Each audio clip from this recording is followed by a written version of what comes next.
2, 3 jogos por semana que eles fazem, a necessidade do ir e vir numa partida de futebol, da marcação específica, alterou bastante essa situação.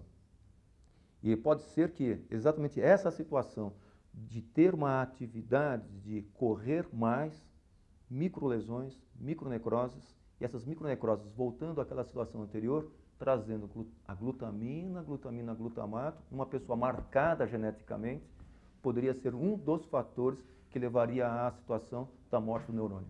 Ou seja, então, a partir do momento que hoje o jogador corre mais, se esforça mais, treina mais, pode ser que daqui para frente a gente perceba até, de repente, um aumento do que foi, em relação ao que foi verificado pela pesquisa lá em casa. Exatamente isso. Exatamente essa situação. Embora contundentes, as pesquisas sobre ela na Itália não convencem a todos os especialistas em doenças neuromotoras. Pode ser uma coisa local, que a gente chama de autóctone, né? Própria daquele local. Pode ser uma coincidência, pode ser uma observação empírica, pode até ter outro fundamento científico que a gente não sabe ainda, né? No Brasil, o único caso conhecido de ex-jogador profissional vítima de ELA é de um estrangeiro.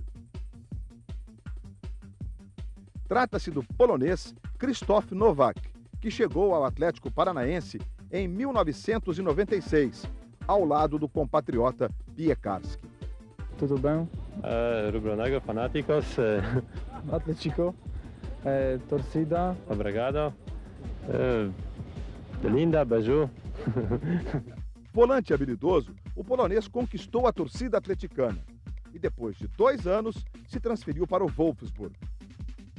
Após uma partida no campeonato alemão, em 2001, Nowak sentiu um cansaço incomum, além da fraqueza nos membros. Era o primeiro sinal da ELA. O jogador morreria 4 anos depois, aos 29 anos. Atleta forte, né? Não era um atleta velocista, né? Mas era um atleta forte e cadenciado, né? Ele uma boa técnica, uma boa batida na bola. Uma outra pergunta continua sendo um mistério para os estudiosos de ELA. Por que há um histórico considerável de vítimas em certos esportes e em outros não? Além do futebol, o beisebol e o futebol americano têm um número de casos relevante. Só na década de 60, o time do San Francisco 49ers apresentou 3 casos. Existem outras modalidades sem nenhum episódio registrado. Nós não vemos isto, por exemplo, em voleibol, parece. Mas é um jeito de esporte diferente. Não tem aquela performance da necessidade de correr de uma forma contínua. Interessante, nós não vemos em maratonistas essa frequência tão grande. E hoje aumentou muito o indivíduo correndo na rua. Então parece que não é só a atividade física, pode ser alguma coisa da grama. Neste aspecto, o caso de Carlos Eduardo é até difícil de catalogar. Tantos foram os esportes praticados por ele desde a infância. Mais do que pela variedade, ele impressionava pela intensidade com que se entregava às atividades físicas. Ele nadava todo dia, corria, fazia competição, tudo que tinha na academia ele fazia. Ele ganhou um campeonato de abdominal, fazia quantos abdominais? 1000 por não sei quanto tempo. Aí todo mundo lá não me conformava, todo mundo, só ele lá. Eu falava, ai meu Deus, você não vai parar? Ele sempre gostou de atividade física.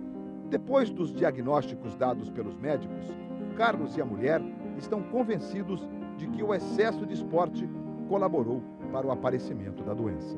E a gente acha que foi isso. Há pouco descanso. Ele não descansava muito também.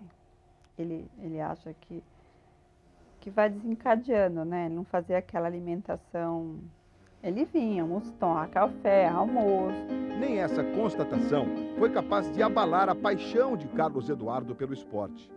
Ele continua fissurado em jogos de futebol na televisão e ano passado mobilizou a família para ver uma partida do seu Corinthians no Pacaembu. Tanto quando ele leu a reportagem que o Adriano falou assim, que ele perdeu uma das primeiras reportagens, perdeu a vontade de jogar futebol, eu olhei para a cara dele e ele falou, não existe isso.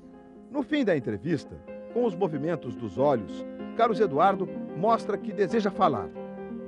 Ele se comunica através de um programa de computador que reproduz o que se escreve com o mouse.